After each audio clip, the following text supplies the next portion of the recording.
What we're going to talk about is the fact, the simple fact, values have value.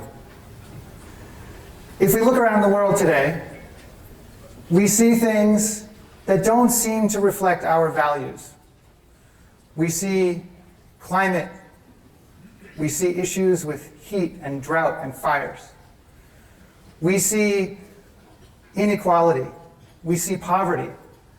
We see illness.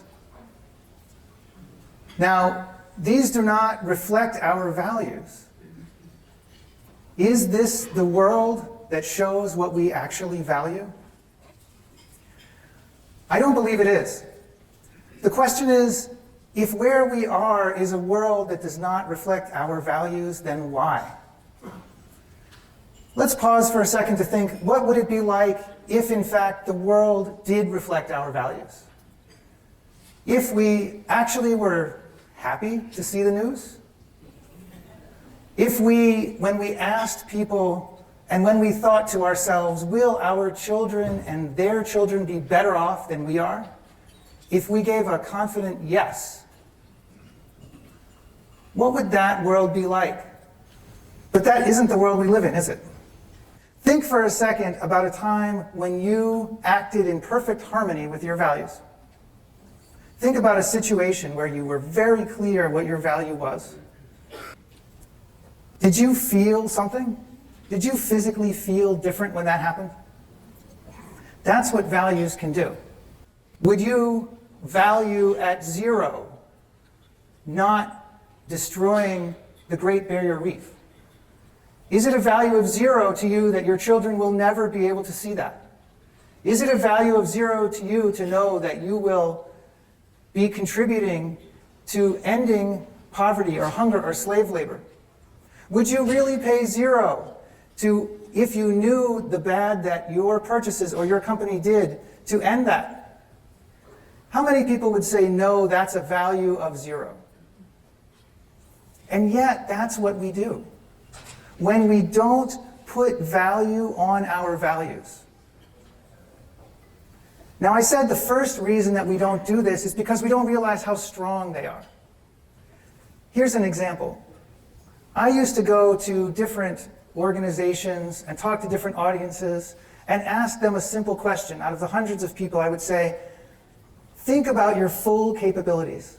Think about everything that you can do in your passion, in your creativity, bringing your full mind to work.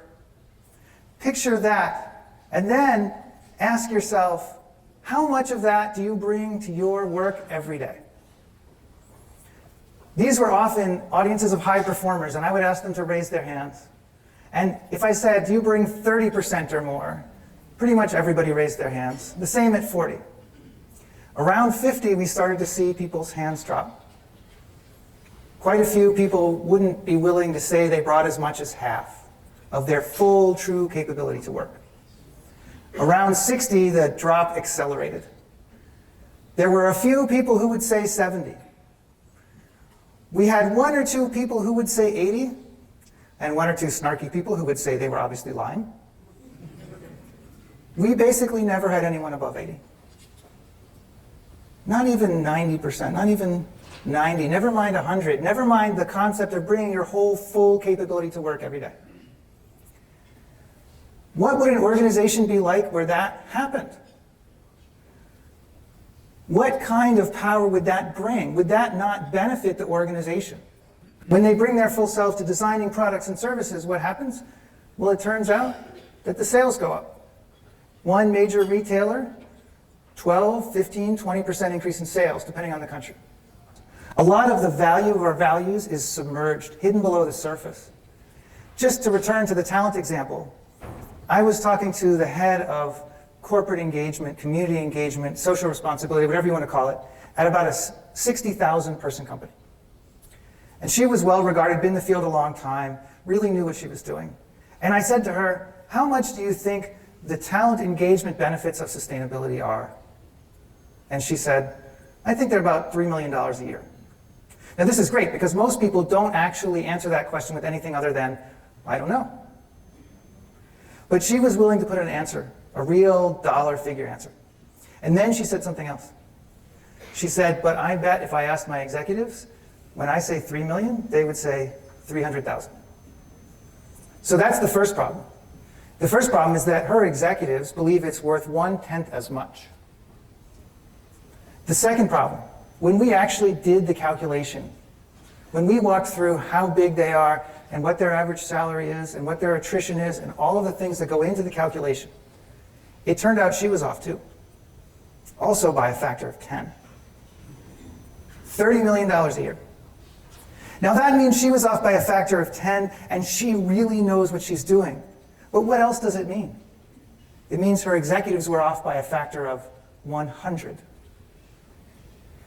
Now, if you see something and you think, that's worth $1, you're much less likely to take it seriously and invest in it than if you think it's worth 100. Imagine the supercomputer that you have in your pocket. Moore's law is one of the quintessential examples of how human creativity, when you have the measures and you have the direction, produces amazing things. We know how to measure the speed, we know the techniques, we do more and more and more, and then we compete to do better. And that competition about the things that matter to us, about doing better for the world, doing better at living our values, that competition raises us all.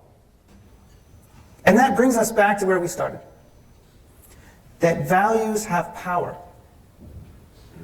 The power that we see reflected in the world when we know where to look. When we look a little below the surface, a little more broadly, we see that power reflected. And then when we value that, then we do more. We do better. And we bring our values to life in the world. Thank you.